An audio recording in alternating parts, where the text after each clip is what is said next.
Good morning.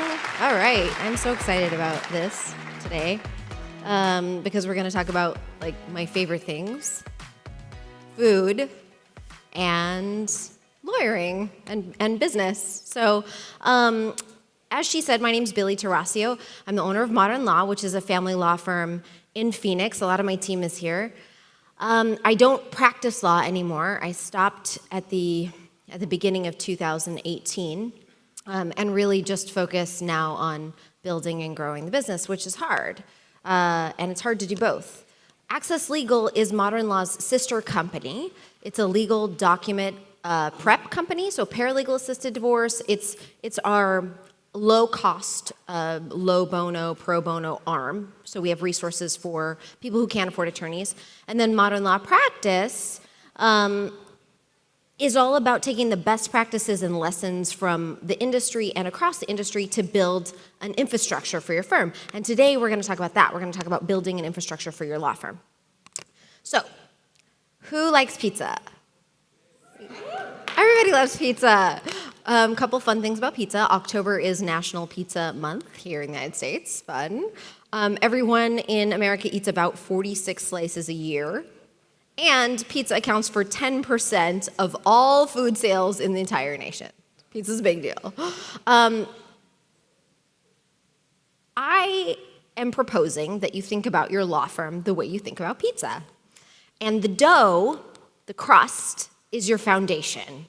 It's your base values, it's your vision, values, and culture, and it really sets up your law firm to grow.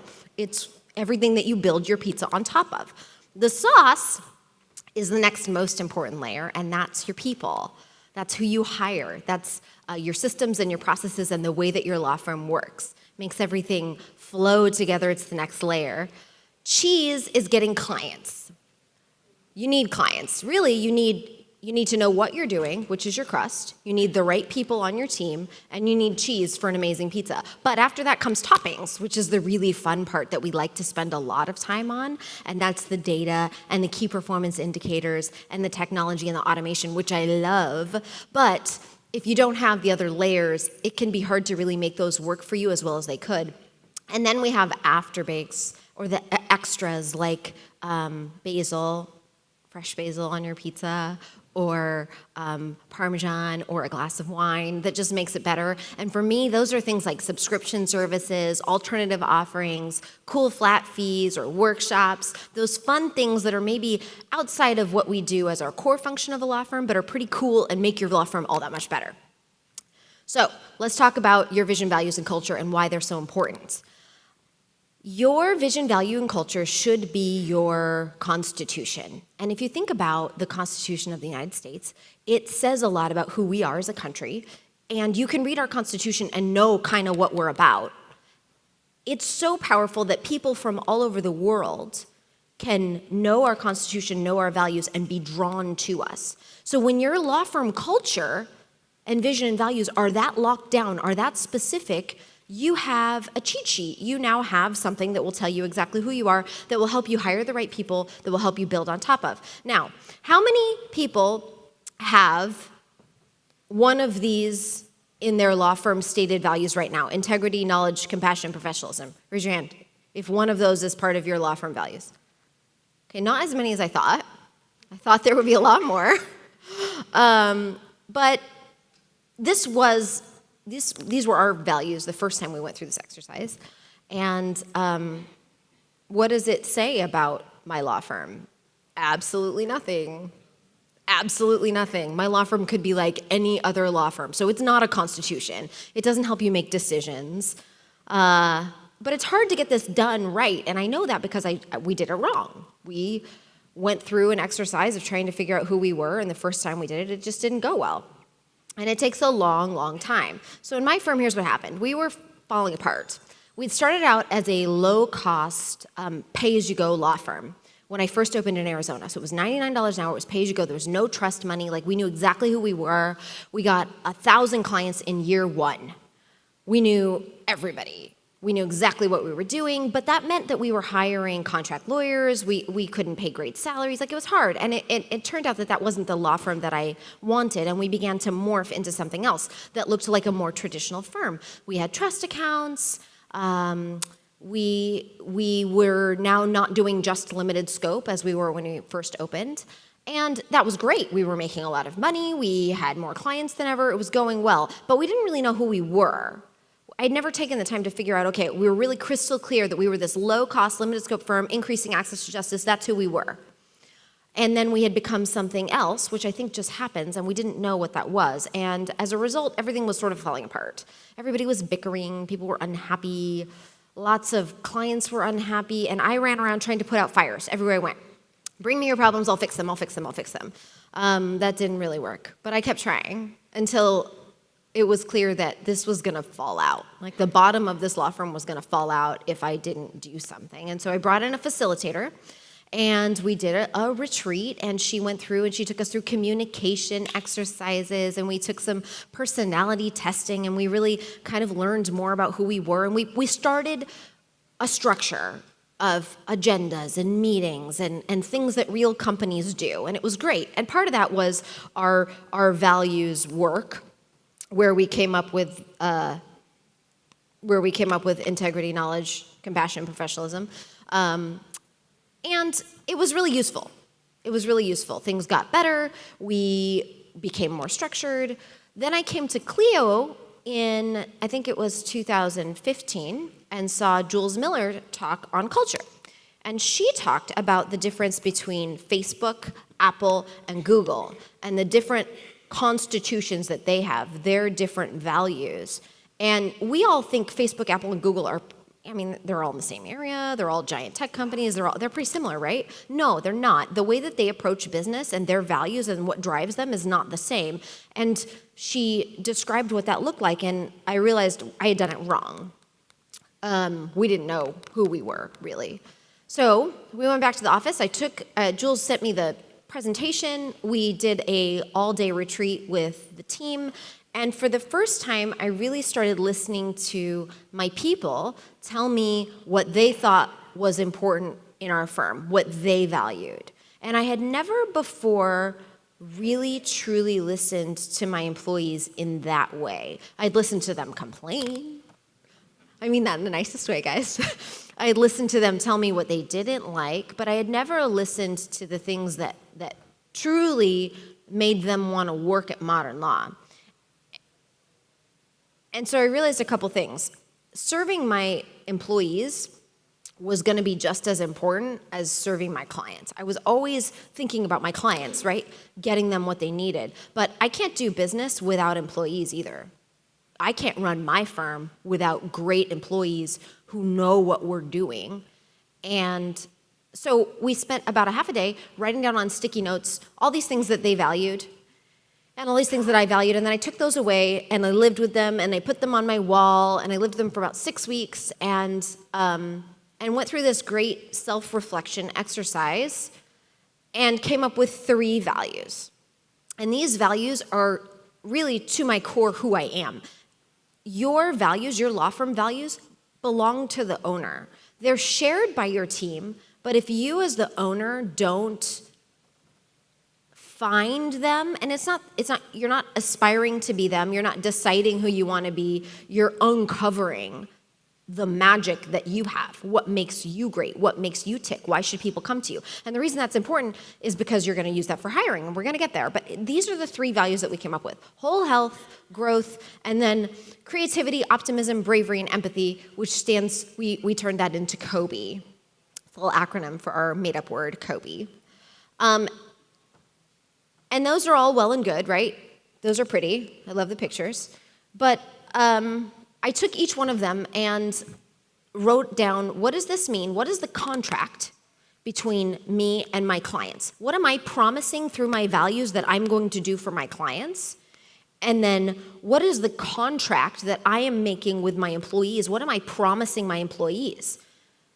And I know this is a little long, but we're going to go through it because it's hard to understand. This isn't necessarily intuitive, but for clients, it means that we serve our clients with long-term benefits and whole health in mind. We communicate in the ways that best suits the clients. For some, it's phone. Others prefer email. Some prefer in-person meetings. We're looking for the best solution for you. Sometimes this means going around the legal process and not through it. Okay. The reason it's important to have this written down is because it tells clients what to expect. And it's our commitment to them. It also dictates the way that we practice law. We're not going to simply march everyone through a process. We're not. We're going to look for creative solutions. We're going to try to go around the legal system. We're making a commitment to keep in mind their long-term whole health. Similarly, same thing for operations. Every person in my firm has different preferences, styles, limitations. We have flexibility and accountability. This was something I always struggled with because I'm not a micromanager. I'm hands-off. I want people to just do what they're supposed to do, right? We're entrepreneurs. Law firm owners are entrepreneurs. And mostly what that means is we get our stuff done. And we kind of, we don't need a whole lot of guidance, but most people are not the same way. And if you have a team, if everybody does their own thing, you don't have an actual company. So coming up with this way to articulate the need to balance personal accountability and ultimate flexibility was tough. And we do that through data, and we do that through KPIs. It also says here that we're going to invest in everything. My employees' physical, emotional, and spiritual health, not just CLEs. That means we in my firm pay for counseling for anybody who wants to get counseling.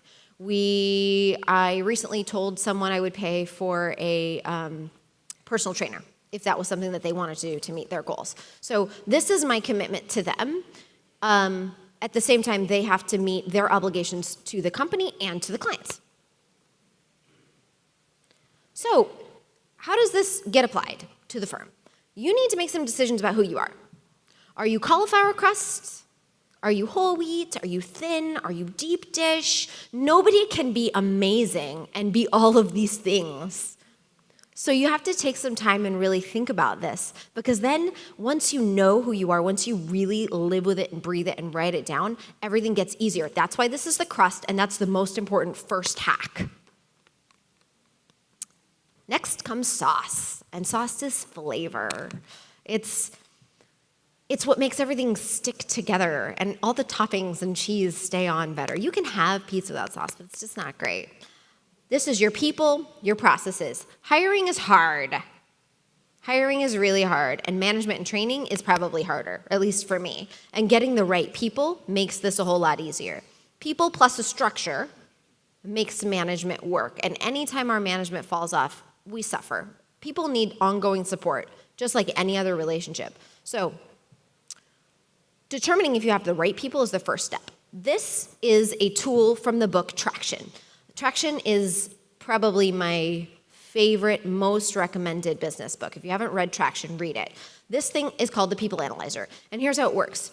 You take the values on the top and your people's names on the side, and then you go through and you evaluate. Do my employees possess these values all the time, which is a plus, sometimes plus/minus, or not really, negative. And we do this every single quarter because things change. We hired a gentleman about a year ago, and we went through the People Analyzer, and I think he really, really wanted to embody these values, and we thought that he did, but it was kind of clear over the year that it just wasn't working. Like, we had him on a performance improvement plan, clients were complaining, employees were complaining, like it wasn't going well. So, and every quarter we do reviews, and so we sat down with my managing attorney and we went through this exercise, and when we got to that person's name, it was all negatives, and it was just, in 2 days, he was gone. Like, this is not personal. It just cannot work. Like, if you don't share the values of the firm, it will not work. Here's why. When people come to hire Modern Law, they want me. It's not just that they want me, Billie. They want the essence of what we are selling, what I'm selling to them, which is creative solutions, empathy. It's being a supportive friend who's on their journey. That's the energy they come to hire. So if I try to hand off a client that hires me to a lawyer who's grumpy, It doesn't work, and I tried it. I mean, so when we first went through this exercise, I had this gentleman working for me who was fabulous, just really good. I had done a great job hiring him by all traditional methods. My facilitator had helped me hire him. I had talked to his bosses, I had talked to his coworkers, I had talked to his clients. He was a solid attorney, but the dude was grumpy. He didn't want to be friends with anybody. We were out on a Christmas party, and Caitlin, my office manager, asked him, like, are we friends now? And he's like, we're friendly. And this was after like 2 years. So even though I really like this guy and he's awesome, he had to go. Like, it wasn't a good fit, right? And that's why that's important. So how do you attract the right people? I think about hiring like dating. Like, you can have that profile, like my friend that I was just talking about who had to go, who met all the boxes, checked all the boxes. But you're really looking for kind of chemistry. You're kind of looking for magic. If you're going to work with these people for years and years, 40 or more hours a week, you want to click. So one of the things that I'm doing now is I'm making my team superstars in our branding. Why? To attract the right people. So they told me it was important to have a work-life balance. Totally agree, 100%. We now close early every Friday and do yoga for anybody who wants to. So this is Darren, who's over here, doing the crow. And we put this stuff on social media. We have a campaign about modern law so that people who want that, who are attracted to that, now come to me for jobs. It's not like it's foolproof. We also use the people analyzer. We still do background checks, but that sort of thing helps make sure that you get the right people on board. So, manager tools. Management has been the hardest thing for me to tackle and the most important. It's made arguably one of the biggest differences in my firm. And we do a lot of different experiments. But this particular one, managing your people, is just critically important. So check out Manager Tools, which is a ton of online free tools. One-on-ones is the crux of any employer-employee relationship. And not just employer-employee, but like report management and person under you. One-on-ones, every time I tell people to do this, they kind of groan. Like, oh, really? You want me to set aside a half an hour to meet with people and just listen to them? Yes, I do. These people are working for you and they're making you money. Set aside a half an hour to listen to them. Make it happen. I promise you it will be worth your time. You'll end up spending less time on problems and never will your law firm fall apart on you. How many people have heard horror stories of mass exodus from law firms? Right? At Modern Law Practice, we have a client right now who just experienced that. That can never happen if you're doing one-on-ones because people will tell you everything. You'll know exactly what's going on in your firm, and they want to tell you everything. They want to be heard, and they want to solve problems. That's the other thing that this structure has allowed us to do is because we now have this transparency, and we have the right people, and we have the right team, and we're doing management, and we're doing one-on-ones, my team solves problems now. I don't run around trying to solve everyone's problems, and they don't look to me to solve problems. They come to me with solutions. They come to me with, hey, I think this is wrong, and I think here's what we should do to try to fix it. It's incredible. And that is what happens when you go to relationship-based management and you know who you are. That's why this crust and this sauce are the first two things that we're talking about. Radical Candor is another book that I highly recommend you check out. It's really good, and it's Radical Candor. And the basic premise is care deeply and speak truth. Do not hold back. So working at my firm is hard. We did a retreat not long ago where the first opening of this retreat, every single person in my firm told every other person in the office what their greatest strength was to the organization and their greatest weakness to the organization. Right? I love that look, because it's like, you want me to do what? But that's radical candor. And it was crazy cool. People were crying, they were hugging, like they love each other very, very much. And when people get off, everybody else knows it. They're here to support them. I have a team that doesn't have turnover, and that's why, because of radical candor. It's amazing. Hold meetings. There's a reason that companies, real companies that operate and make money and are profitable and have business models that are functioning really well, they have meetings. So do it. Have them weekly, have them quarterly, have them annually. And when you get off track, and you still will, it's not like everything's perfect. We get off track all the time. But when we get off track, we just get back on a whole lot faster. This is the sauce. When you've got sauce, everything just works better. Next is cheese.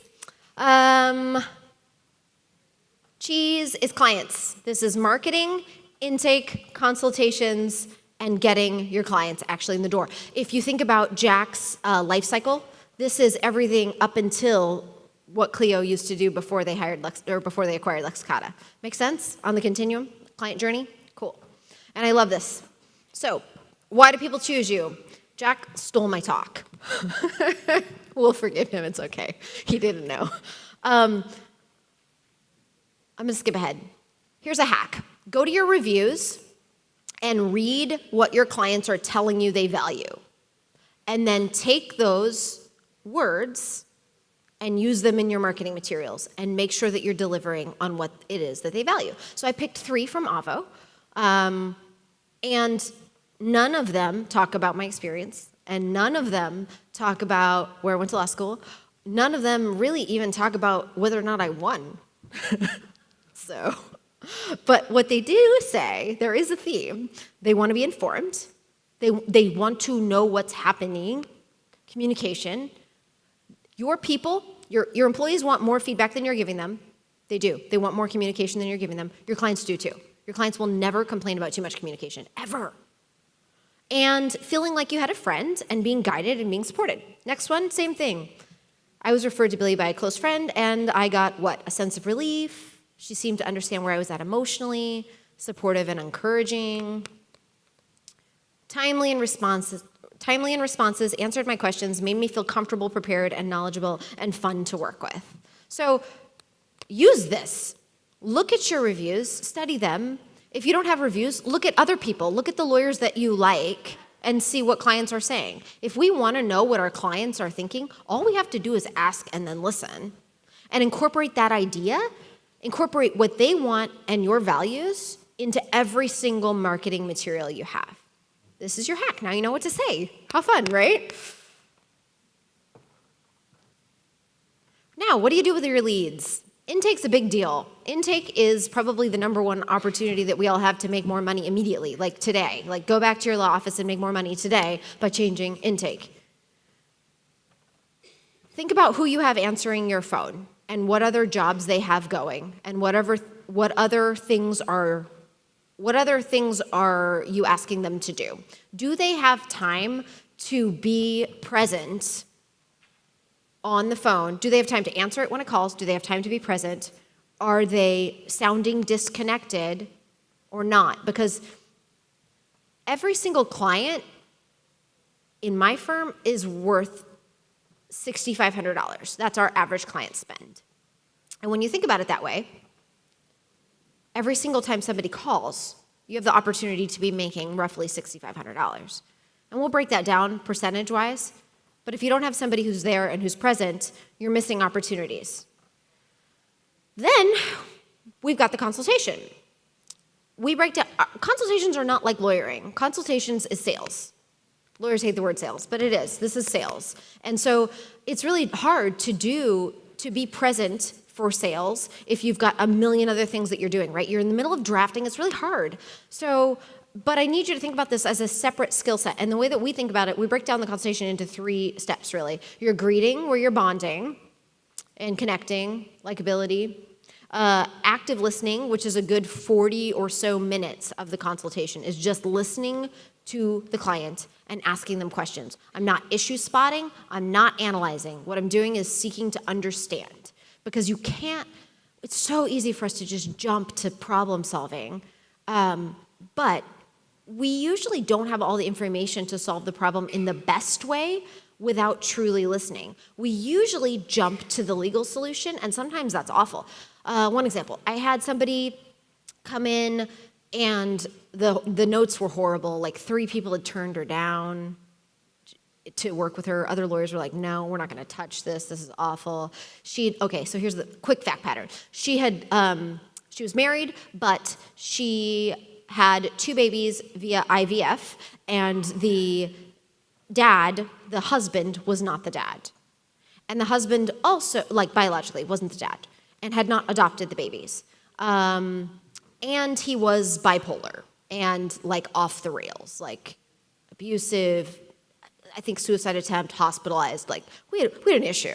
The legal process would have been tough for this, but you know what? We just orchestrated an out-of-court settlement based on all the facts we had and like wrapped that up. But unless we really listen to our clients and like pull out all of the information, well, what did he do? And really, really understand the motivations of people, then we can't do a great job. We can't solve their problems as well as we could. And then closing, which is true sales. How do you close a deal? So it's important to practice each of these steps. And then we use a plain language fee agreement. One of the things that I really like, that I'm sort of obsessed with, is psychology books. And Influence is one of the best ones that you can read. People make decisions based on pre-programmed hacks that we've developed as humans over the years that are universal to all cultures. And we can and should be incorporating these hacks into our processes to serve our clients and absolutely to get business, to close business deals. After you get clients, then you get to now you have room, right? You know the kind of dough that you're using, you know the kind of pizza that you're offering, you've got the right people on your team, you've got clients, you know your process, and now we get to do fun stuff like automate and use tech and use data to make hacks and make your practice even better. Now, have you ever tried pizza before with toppings that you hated? Yeah, you have? Did you like the pizza? No. So one of the things that I think we often do is we will see a really cool technology, we'll try to implement it in our law firm, and then we'll write our processes around the technology. How many of us have tried that? I tried that. And that's not the best way to do it. The best way to do it is to figure out how you want something done and then find technology that makes it easier to do it. One of the ways we did this was with Trello. So this is Trello. How many people have used Trello before? Cool. Trello's cool. John Grant he's a big agile guy, and I was working with him and trying to figure out processes and workflows and project management for cases. Because one of the ways that we can communicate proactively with our clients is by knowing what's happening next and not being in reactive mode.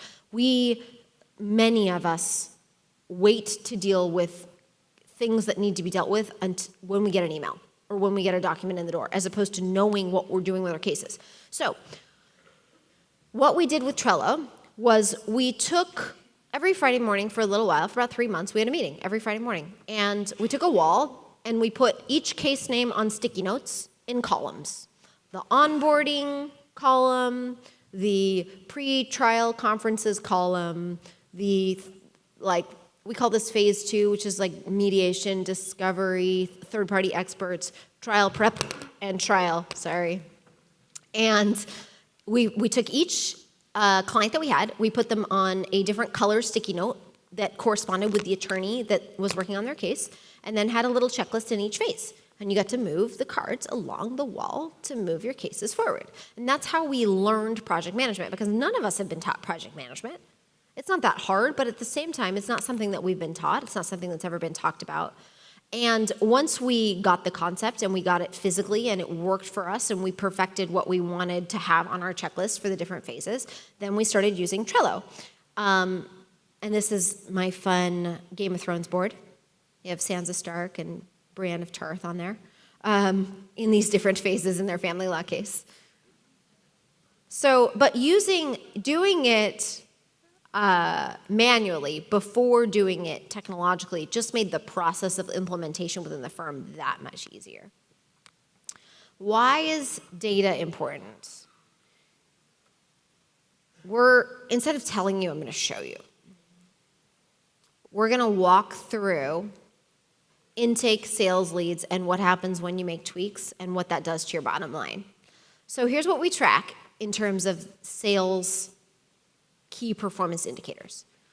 Leads, how many of them schedule, how many of them attend, how many of them become clients, how many new clients are we getting each month, what is the average client spend, and therefore, how much monthly revenue are we bringing in? Here's the baseline.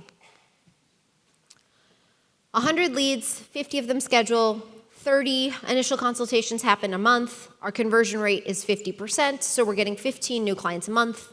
We know that the average spend is $6,500, and so our baseline monthly revenue is roughly $100,000, okay?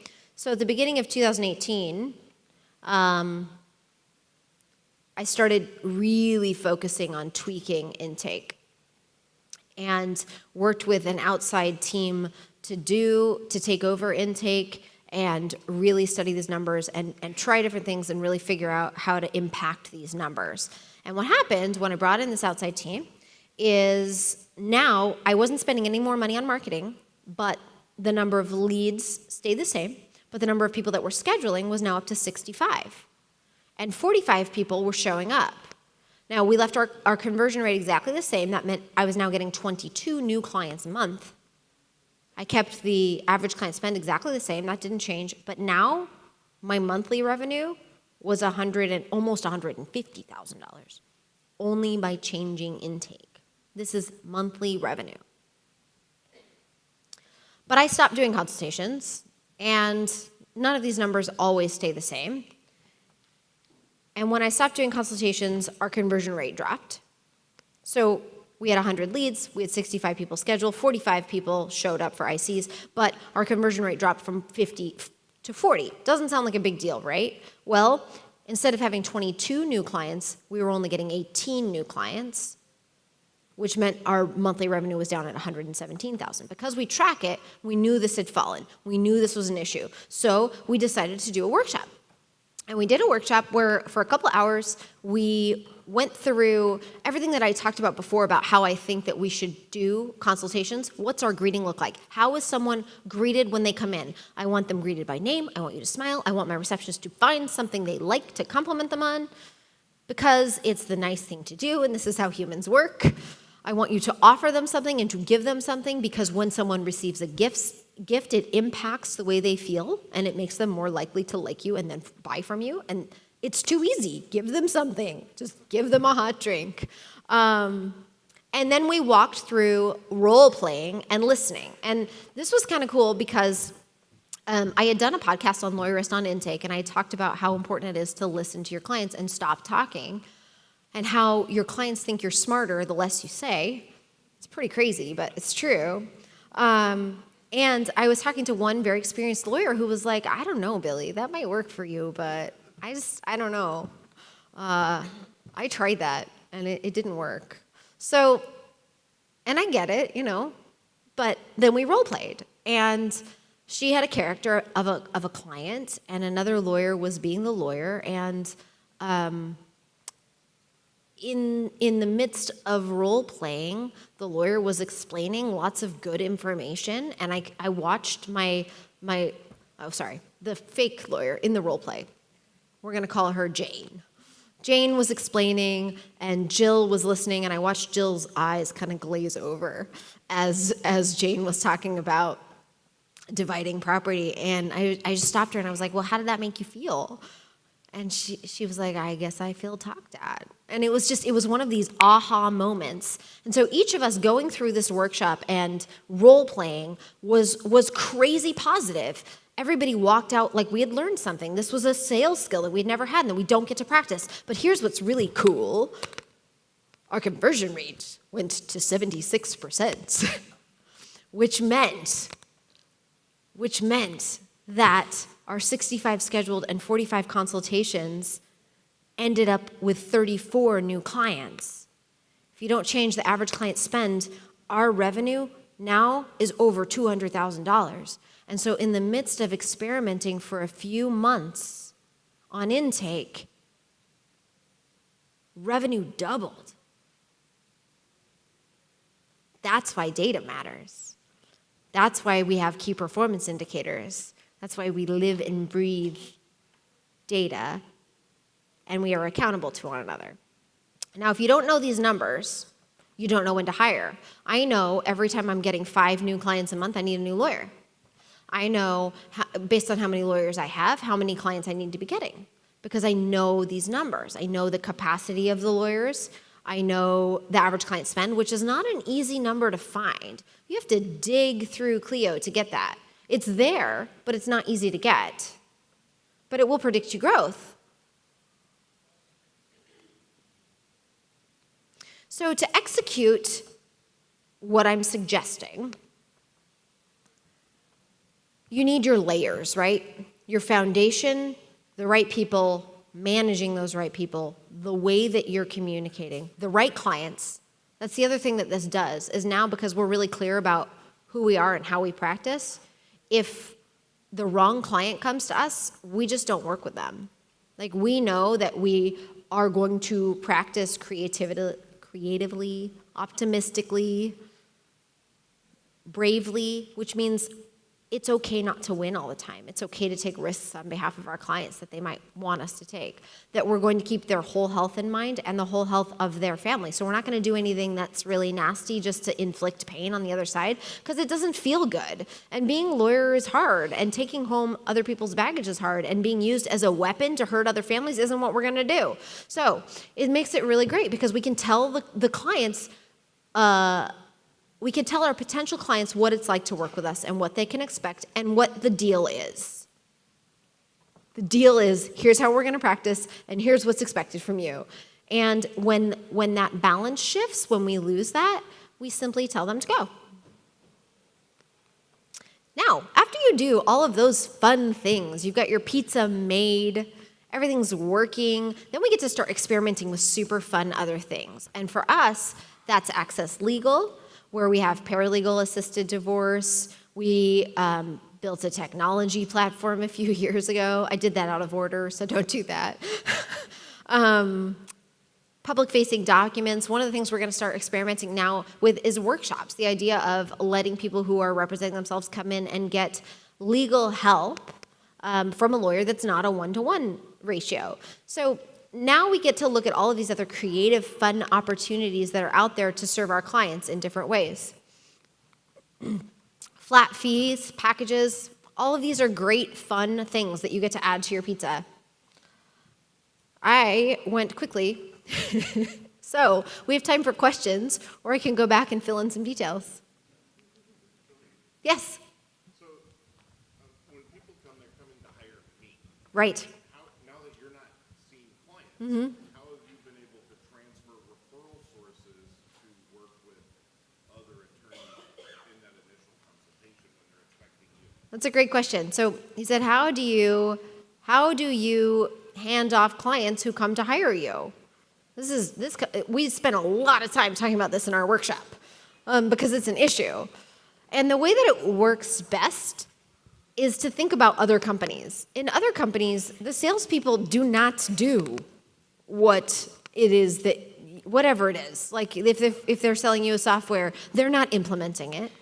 And the way that they do it is confidently. So if you listen to your clients very carefully, and then you say to them, you're going to work with so-and-so.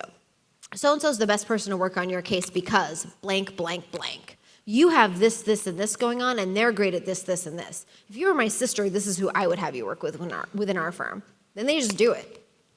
You set up a handoff meeting, you bring the person in, and then as long as they're being well served, they won't have a problem. If they're either a problem client who's just hell-bent on being unhappy, then we get rid of them. And we also make expectations really clear, like this is how it's going to be. If you're not happy with this, it's probably not going to work. And that usually works. Yes? How do you determine, because I figured a lot as well, how do you determine when the client has reached that point at which it's no longer working and we need to The yeah, so the question is, how do you know when it's time to break up with a client? I translated that, but that's essentially what she's asking. Well,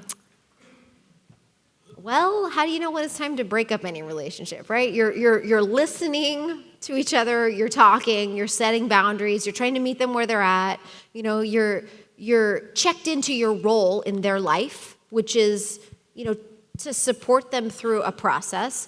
And when you're no longer helping them, when they won't be helped by you, they're not listening, you're not adding value, that's the conversation I have. I don't feel like I'm adding any value here. It feels like you don't trust me. Radical candor. It works really well. Just really honest. It doesn't sound like doesn't sound like this is getting you where you want to go. Maybe we should get you to another attorney. Most of the time, they're like, no. Okay, you're right. We'll listen. Go ahead. Okay. Hi. So how do you motivate your team with analyzing the sales? Because obviously, the sales to generate more clients. That's going to help the firm, obviously. So do you tie that into, if you help the firm develop business, there's a bonus at the end of this for you? Or what's the buy-in for your team to really create more work for the office? Okay. So great question. Couple questions, actually. So our team has a bonus structure that's a group bonus structure. When we, as a company, hit our target revenue and our target net promoter score in a quarter, everybody bonuses a set amount. That's a non-discretionary bonus. People can get additional discretionary bonuses on top of that for individual performance, but the group bonus, that's just how it is. And we're meeting and talking about these numbers every week so everybody knows where we're at. There's buy-in because of transparency. Because we as a group talk about why this is important and what these numbers are and how we're trending, and we go over every piece of client feedback that we get also as part of these meetings. So if we get a review or a net promoter score, that's part of our agenda on Fridays when we're having our company meeting and we go over it. That, coupled with the numbers, creates buy-in. Your other question was, how do I incentivize them to create business? And I really don't, or I haven't until now. That part has always been my job and my role. We recently created a marketing team, though, and I think I was doing this wrong because the same way that I had tried to kind of handle things myself and tackle problems myself. I had always said, don't worry about marketing, I'll do it myself. Well, because I like it. But nevertheless, we started a marketing committee, and one of our paralegals had a friend at the Teamsters, and now we're doing all their legal work. And somebody else is really great at BNI networking, and now we're doing that. And so I think I'm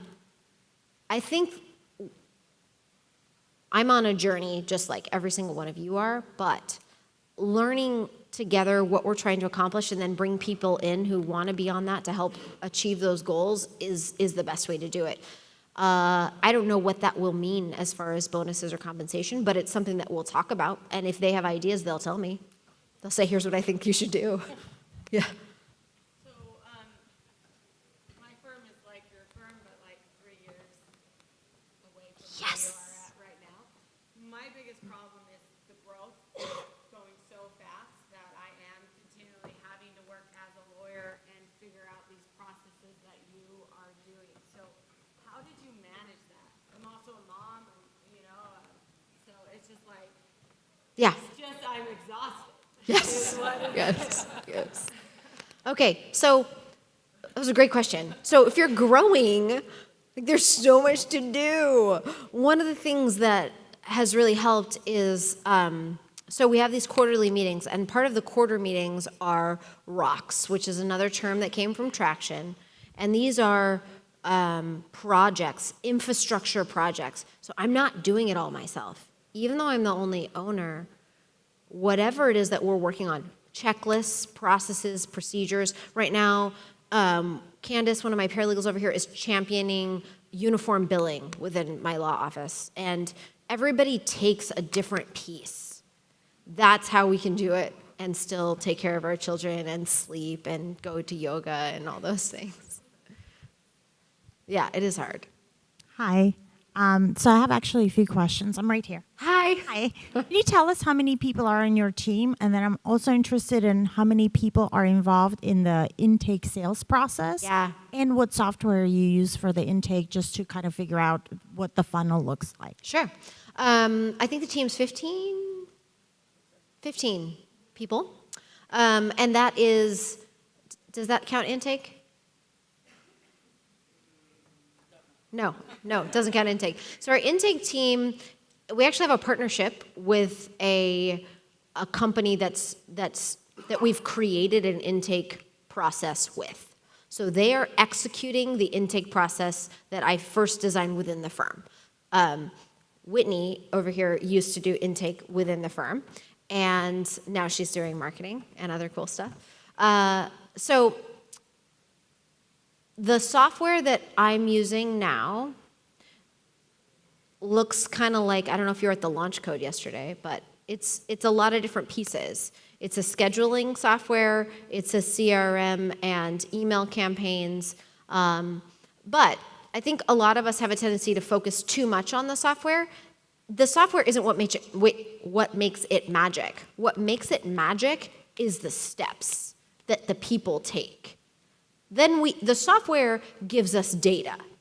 The software gives us checklists and prompts on what the people need to do. But the real magic is answering the phone and being present and asking the right questions that are not how many kids do you have, but oh my gosh, when did this happen? Tell me more about that. Do you have family around supporting you? Like, these are not legal questions, but that magical. People are like, oh my gosh, this is who I want to work with. These people care about me. They're going to move me along in my journey. That is who I want. So does that answer your question? It does, thanks. Okay. Yes. How did you come up with that chart, the little sheet you had for your personnel evaluations? And can you show that slide again? Yes. Yeah, let's walk through that.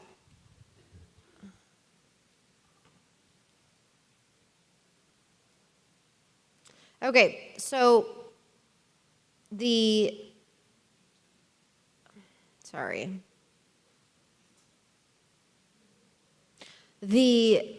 worksheet is from the book Traction. They have what's called the Entrepreneurial Operating System. And a lot of what we do is based on the infrastructure that they suggest. And this is a tool from that. So the values on top are your values. So before you can do this, you have to take that retreat and really figure out, who am I at my core? Like, what is it that makes me unique, and like, why do people hire me, and what do I love about my job? That will allow you to figure out your values that go on top. And then your people go along the side. And then you're just asking, does Kylie embody a growth mindset? All the time? Sometimes? Or never? And people go through phases. Like, let's say somebody gets in a slump. That's going to happen. It doesn't mean you fire them immediately. You might have a talk about it. You know, you might say, hey, it feels like you've been down lately. What's going on? That sort of thing. What else? Yes. Gino Wickham is the author of Traction. Yes. You talk about being transparent with your staff. You also talk about with bonuses, how your staff know whether you're making progress, what progress you're making on those. How transparent are you about like bottom line numbers? Like, do your staff know? Does all your staff know what your monthly revenue is every month? Yeah, absolutely. Yeah. You can't report the numbers of the people tracking time and have them not know your revenue. You know what I mean? Like, we have an annual goal, and actually we've got a 10-year goal, which is $10 million. And then we're working backwards. And so we've got a number this year, and that number changes, and everybody knows what it is, and everybody knows if we're on track. I don't know why people are uncomfortable talking about money. Let's Let's just get it out there. People don't like talking about money. People don't like talking about money with their clients. People don't like talking about money with their staff or their people. It feels weird. We just like unveil the curtain. We'll just talk about it. And we talk about it with our clients, and our accounts receivable rate's 95? It dropped. 92? We like it up at like 98, 99, above 95. But we talk about money with them. Hey, you've got this thing coming up. Here's how much it's going to cost. Is this in your budget? Does it make sense for us to do it this way? Kind of takes a lot of pressure off. Kind of takes the conflict away because we're treating them like a friend. Or I was talking to a woman the other day, and she's like, well, how am I going to pay for this? I'm like, well, let's talk about that. Yes?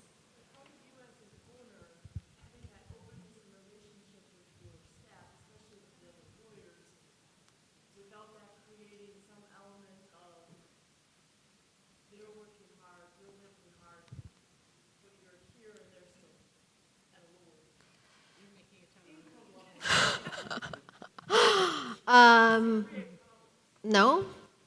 So I try to achieve a model that is 50% of all of our revenue goes towards employee costs.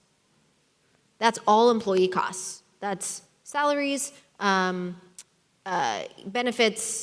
all of that. 30% on marketing, fixed fees, and 20% for profits. We don't actually achieve that all the time, and that's okay. A lot of times we'll be investing a lot more in growth, which means that 50% goes closer to 60 or 65%. That's okay because it's intentional. But we're just really clear about it. So one of the other things that I asked my team at the beginning of one of our retreats, so we do them quarterly, which gives you a real opportunity to listen and check in. And I always do some sort of employee engagement survey, which they write down. And one of the things I asked them was, do you feel adequately compensated? And somebody said, I don't know, which totally fair answer. She wrote down, I don't know. So we had a one-on-one, and I was talking to her about it, and I'm like, tell me more about this. And she's like, well, I just don't know if I am. Like, well, here's how I got to the number, and then we talk about it. I looked at the average thing. We're looking at, your percentage of salary and costs, based on what you're billing. Here's the percentage you're at. That looks to me like it's right, but tell me how you're feeling. And she's like, oh, I feel really good about this now. Thanks for telling me that. So I think we lose conflict if we're just honest. Like, we're all trying to accomplish something together. And as the firm grows, everybody gets to make more money. Yes? Talk a little bit about your advertising strategy and marketing campaigns that you use and kind of how that's evolved from when you started to now, when obviously clients are dating clients is not as much of an issue probably when you initially started, kind of what kind of practices you got for that. So when I first started, it was all low cost, limited scope, pay as you go. So that was an easy thing to sell. I was competing on price. That's not a good long-term strategy. So we don't do that anymore. Now we're communicating value. We're communicating outcomes. We're telling stories that make it clear that we understand them, and we're using a lot of hacks, like like the book that I give away that is about Arizona divorce, that just immediately kind of increases your apparent authority, is the magic word from influence. We're stepping up the networking because I haven't done it in years. And referrals are still magical. Reviews, I think, are critical. So part of our business process, we are collecting Net Promoter Score every time a case closes by having our intake people call. So we get Net Promoter Scores regularly and in the same way for every single person that closes. Because that's the only way that the score movement is controlled.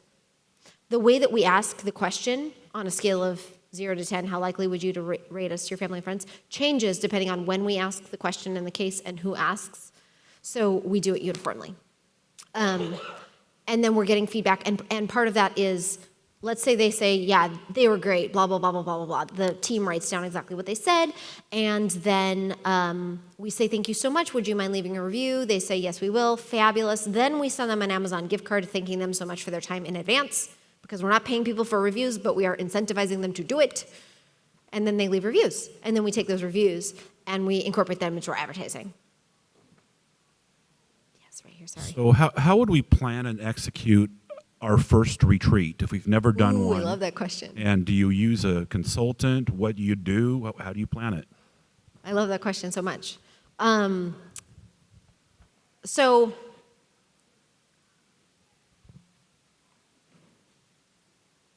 we have some time, but for anybody who's interested in continuing the conversation, Modern Law Practice is having a networking event at 2:05. And we can totally dive into any more of these details. One of the things that company does is retreats for business planning. So there's one in December where we're planning out for law firms, what does your next year look like? What's your budget? What's your retreat? What's your agendas? You can hire a facilitator, or you can do it yourself. We had a facilitator do it, I think, only once in the 3 years or so that we've been doing this. So most of the time we do it ourselves. There's agendas in Traction that you can use, sample agendas. But we usually mix it up each time. It's always off-site. And we are going into that with numbers, right? Everybody knows before we go in, like we just finished Q3. We're going into Q4. Everybody knows where we ended, where we need to be, kind of thinking about, okay, what are the things we might want to tackle? We ruminate on it for a few weeks before we do the retreat. And then everybody just dives in. Yes.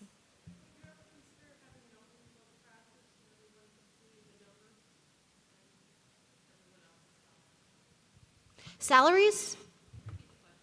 I think she said, would you consider having an open book practice?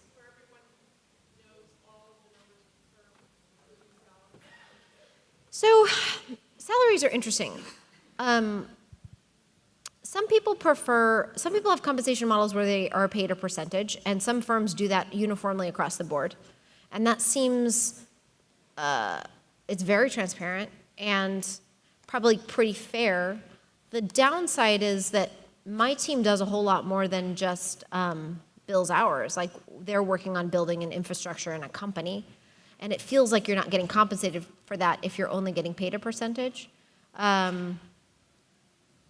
So I don't know how to answer that. Yes, I would consider that. Yes. So part of how you market, it seems like in consult is like being a friend. Yeah. Being a good active listener. And I do that too. But I have trouble drawing boundaries later on with people. How do you do that? So I think about our role. We're not really best friends. You're paying me to be a great friend, and I'm checked in, and I'm going to be a great friend when we're talking. Really, even a better friend than I would be to another friend, because another friend I would expect to be able to talk sometimes, but I don't expect that at all. Like, they don't have to listen to me.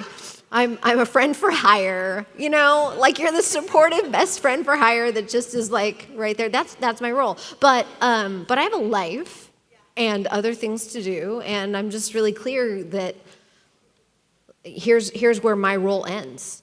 So you have to decide, and different clients require, I think, different boundaries. But I think checking in and taking care of yourself and knowing when someone's crossed your boundary is probably the key. Are you communicating those boundaries early on with clients, even in the consult, or are you? No, I'm not. When I practiced, I had few clients that paid lots of dollars and was very available. And that works if you have few clients. And it doesn't work if you have more than a few clients. And at that point, I think that the boundaries have to be different. And each attorney draws different boundaries with their clients. Like, I have one attorney who simply does not work on weekends or evenings, really. And then I have other attorneys who do, and they're fine with that. And that's okay. Like, part of our values is allowing the lawyers to work in the way that works for them.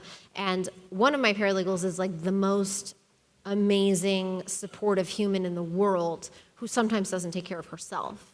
And so part of our job as a company and management is to support her in drawing those boundaries. Yes. Sorry, guys. Sorry.